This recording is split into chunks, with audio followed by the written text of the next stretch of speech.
ሰላም ጤና ይስጥልን ክቡራን ተመልካቾቻችንና አድማጮቻችን ዘውዱ መንግስቴ ነኝ ከዚህ ከአገር እንግሊዝ። አሁን የዘውዱ ሾው ዜናዎችን አቀርብላችኋለሁ፣ አብራችሁን ቆዩ።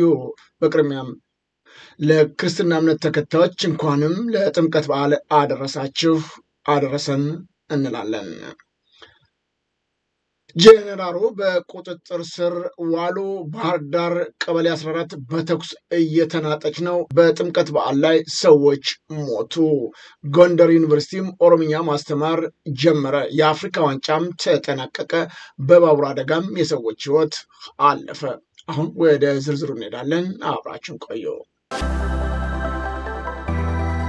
አሁን የደረሰን ዜና ባህር ዳር ቀበሌ 14 በተኩስ እየተናጠች መሆኑ ተገለጸ። የገርዶማ ቅዱስ ገብርኤል እየሸኙ ባለ ህዝብ ላይም የተኩስ ርምታ መከፈቱ ነው የተገለጸው። በእምነቱ ተከታይ ዘንድ የጥምቀትን በዓል ለማክበር በሚንቀሳቀሱበት ሰዓት ነው እንዲህ አይነት ከፍተኛ አደጋ መከሰቱ የተገለጸው። ከስፍራው እንደደረሰን መረጃዎች ከሆነ ከፍተኛ ተኩስ እየተካሄደ መሆኑ ነው የታወቀው። በተለይም የብልጽግናው መንግስት የፋኖን አንድነት አብሮ መሆን እጅግ ያስቆጣውና ያስደነገጠው መሆኑ ይታወቃል። ታዲያም በዚሁ በአማራ ክልል የሚደረጉትን እንቅስቃሴዎች ለማደናቀፍ እያደረገ ያለው ጥረት አንዱ አካል ነው ብለዋል ብዙዎቹ። ዝርዝር ጉዳዩን ወደኋላ የምንመለስበት ይሆናል። ዜናዎቹን አጠናቅረን የጥምቀት በዓል በታሪካዊቷና ጥንታዊት የጎንደር ከተማ ከፍተኛ የምዕመናን ቁጥር የተለያዩ ሀገር እና የውስጥ የውጭ ሀገራት ጎብኚዎች በተገኙበት እየተከበረ ይገኛል። በኢትዮጵያ ጥምቀት በዓል ልዩ ድምቀት ከሚከበርባቸው አካባቢዎች አንዱ በዋነኝነት ጎንደር ተጠቃሽ እንደሆነ ይታወቃል። በተለያዩ የኢትዮጵያ ግዛቶችም የጥምቀት በዓል እየተከበረ እንደሚገኝ ከስፍራው ያገኘናቸው መረጃዎች ያመለክታሉ። በኢትዮጵያ ኦርቶዶክስ ተዋሕዶ ቤተክርስቲያን ዘንድ በሀገሪቱ የሚገኙ የጥምቀት ስፍራዎች ቀሳውስትና ሊቃውንቶች ምዕመናት ትምህርት ሰጥተው ጸሎት ተደርጎ ጥምቀተ ባህሩ ተባርኮ ስርዓተ ጥምቀቱም በመካሄድ ላይ ይገኛል። በበርካታ የኢትዮጵያ ግዛቶች አንዳንዶቹም ታቦታቶች የማስገባት ስነስርዓት ሃይማኖታዊ ስርዓቱን ጠብቆ እየተካሄደ እንደሚገኝም ተገልጿል። በኢትዮጵያ በዘንድሮ ዓመት በዓሉ በታላቅ ሁኔታ የተከበረ ቢሆንም አንዳንድ አካባቢዎች ደግሞ ከፍተኛ ጭንቀት ውስጥ ህዝቡ መሆኑ ተገልጿል። ታዲያ ይህ በእንዲህ እንዳለም በፋኖች የተያዙ አካባቢዎችም እጅግ በከፍተኛ ሁኔታ በዓሉን እያከበሩት እንደሚገኙም ከስፍራው ያገኘናቸው መረጃዎች ያመለክታሉ። በደብረ ማርቆስም ጥምቀት በዓል በሚከበርባቸው በተለይም በፋኖ ቁጥጥር ስር ያሉት እጅግ በከፍተኛ ድምቀት ነው የተከበሩት። በአንዳንድ ቦታዎችም በተለይም በደብረ ማርቆስ ፋኖች በተቆጣጠሩባቸው አካባቢዎች በዓሉ ይህንን ይመስል ነበር።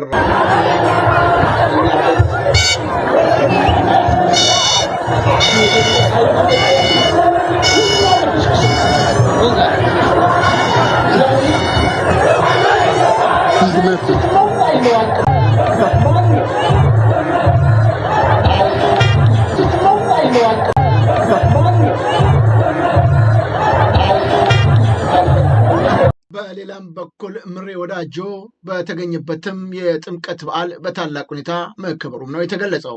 ሁለት የአብይ ክፍለ ጦርን በአንድ አውደ ውጊያ አመድ ያደረገው አብይ አህመድ የተባበሩት መንግስታት ድረስ ከሻዕቢያ ጋር ወጋኝ ብሎ እንዲያለቃቅስ ካደረጉት የፋኖ አመራሮች አንዱ ዋርካው ምሬ ወዳጆ ነው። ታዲያ በዚህ ቦታ በተለይም በዓሉ በድምቀት መከበሩ ነው የተገለጸው። በተለያዩ የአማራ ክልሎች ያለው ክብረ በዓል በሌላም በኩል እንደዚህ ይመስል ነበር። ፋኖቹ በዓሉን በድምቀት ሲያከብሩት ተስተውሏል።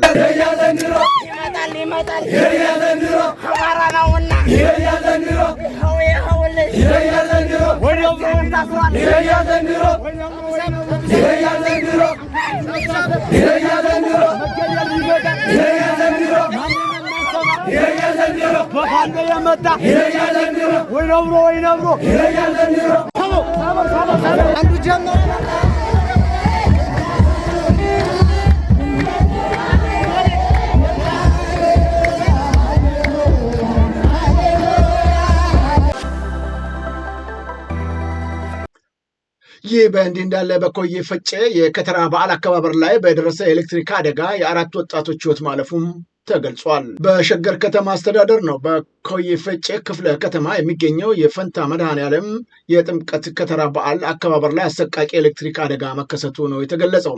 በዓሉን በታላቅ ድምቀት ለማክበር ታቦተ ሕጉን አጅበው ሲጓዙ የነበሩት ወጣቶች ባልታሰበ ሁኔታ በደረሰባቸው ኤሌክትሪክ ንክኪ ወዲያውኑ ሕይወታቸው አልፏል። ይህ ድንገተኛ አደጋ በበዓሉ ታዳሚዎች እና በነዋሪው ዘንድ ከፍተኛ ድንጋጤና ጥልቀት ሐዘን መፍጠሩም ነው የተገለጸው። አደጋው የተከሰተው የቤተክርስቲያኑ ምዕመናን ታቦተ ሕጉን አጅበው ወደ ባህረ ጥምቀት በማቅናት ላይ ያሉ ነበር።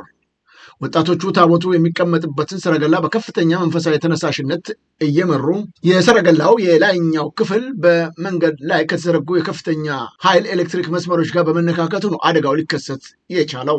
የኤሌክትሪክ ኃይሉ በሰረገላው ብረት በኩል ወጥቶ ወደ ወጣቶቹ በመተላለፉ ለህልፈት ምክንያት መሆኑም ተገልጿል። በአደጋው ህይወታቸውን ያጡት ወጣቶች በደብሩ የሰንበት ትምህርት ቤት እና በበጎ ፈቃድ አገልግሎት በንቃት የሚሳተፉ ለቤተክርስቲያኒቷም ትልቅ ተስፋ የነበሩ መሆናቸውን የአካባቢ ምንጮች ገልጸዋል። የአማራ ፋኖን አንድ መሆን በተመለከተ በተለያዩ አካባቢዎች ከፍተኛ ድጋፍ እየተደረገ መሆኑ ተገለጠ። የአዋባል ወረዳ ህዝብ የአማራን አንድነት መመስረቱ ምክንያት በማድረግ ነው የድጋፍ ሰልፍ ማድረጉ የተገለጸው። በአሁኑ ሰዓት የአማራ ፋኖን አንድ መሆን እጅግ እያስደሰታቸው የአማራ ክልል ነዋሪዎች ከጎናቸው ነን ያለነው በማለት ነው ድጋፋቸውን በመግለጽ ላይ የሚገኙት። በአንዳንድ አካባቢዎችም የድጋፍ ሰልፋቸውን በማከናወን ደስታቸውንም እየገለጹ ይገኛሉ። ፋኖ አንድ ከሆነ በኋላ ከፍተኛ ድንጋጤ ውስጥ የገባው የመከላከያ ኃይል በአብዛኛው አሁን እጅ መስጠቱ ቀጥሏል።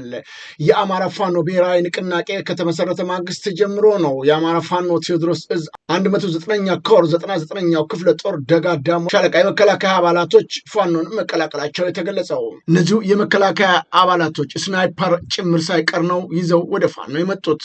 እነዚሁ ከፍተኛ ቁጥር ያላቸው የመከላከያ ኃይል ፋኖን ሲቀላቀሉ ደስታ እየተሰማቸው መሆኑንም ነው ያሳወቁት።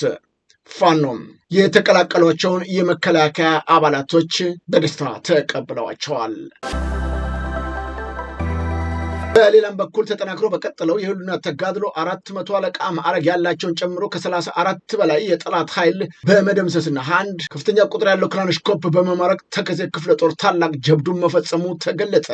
አማራ ፋኖ ብሔራዊ ንቅናቄ ምስራቅ አማራ ቀጠና ምኒልክ ዕዝ ነው ላስታ ጀነራል አሳምነው ጽጌ ኮር ክንፍዮ ነው ተከዜ ክፍለ ጦር ከጥር 8 እስከ ጥር 10 2018 ዓ.ም ለተከታታይ 3 ቀናት ከጠላት ጋር ባደረገው ለአስጨራሽ ተጋድሎ የላስታ ሰንሰለታማ ተራሮችን የጠላትን መቀበሪያ የወገን ከለላና መከታ ሆነው ተከዜን የብልጽግና ወንበር አስጠባቂ ምስለኔ አንገቱን በማስደፋት ታላቅ ጀብዱ መፈጸማቸው የተገለጠው። የአርቲስት ነጻነት ወርቅነህ ስርዓተ ቀብር በትላንትናው ዕለት መፈጸሙ ተገለጸ። በስርዓተ ቀብሩ አስቀድሞ በተካሄደው የአስክሬን ሽኝትም ስነስርዓት ላይ የአርቲስቱ ወዳጆች፣ የስራ ባልደረቦቹ፣ የሙያ አጋሮቹ፣ አድናቂዎቹ የአበባ ጉንጉንም አስቀምጠዋል። ነጻነት የጤና እክል ገጥሞት በሀገር ውስጥና በውጭ ሕክምና ሲረዳ ቆይቶ ነው ጥር 8 2018 ዓ.ም በ44 ዓመቱ በድንገት ከዚህ ዓለም በሞት መለየቱ ይታወቃል። በጥበብ ስራዎቹ ተወዳጅ የሆነው አርቲስት ነጻነት ባለትዳርና የሶስት ልጆች አባትም ነበረ። ጄኔራሉ ታሰሩ። በአድግራት የሚገኘው የአርሚ 16 አዛዥ ጄኔራል ጉሽ ገብረ ናቸው መታሰራቸው የተሰማው። ትዕዛዙ ለክልሉ ሰላምና ጸጥታ ቢሮ ኃላፊ ጄኔራል ፍስሐ ኪዳኑ ወይም ፍስሐ ማንጁስ የወረደ መሆኑን ተነግረዋል። ቢሮው ለክህደት የተዘጋጁ ኃይሎች ላይ እርምጃ እንደሚወስድም ነው በመግለጫው ያሳወቀው። ይሁን እንጂ የጀነራሉ መታሰር ከፍተኛ ቁጣንም በአንዳንድ ወገኖች ዘንድ መቀስቀሱም ታውቋል።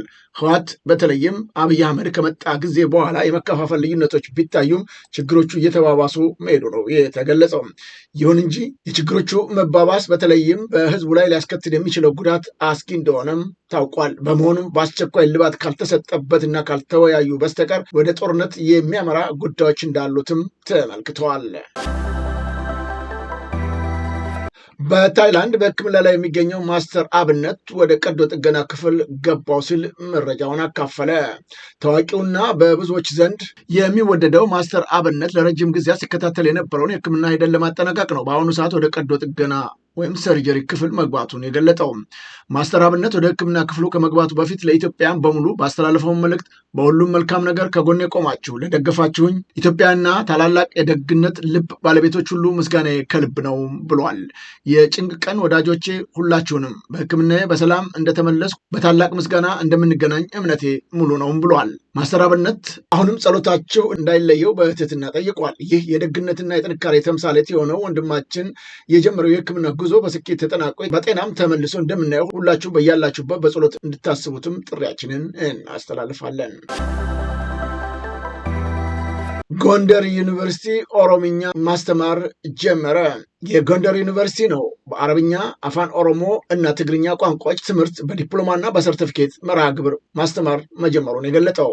ዩኒቨርሲቲው በመጀመሪያ ዙር የተቀበላቸው 60 የአረብኛ፣ 40 የአፋን ኦሮሞ እና 30 የትግርኛ ቋንቋ ትምህርት ለመማር ለተመዘገቡ ተማሪዎች ትምህርት መከታተል መጀመራቸውንም ገልጧል።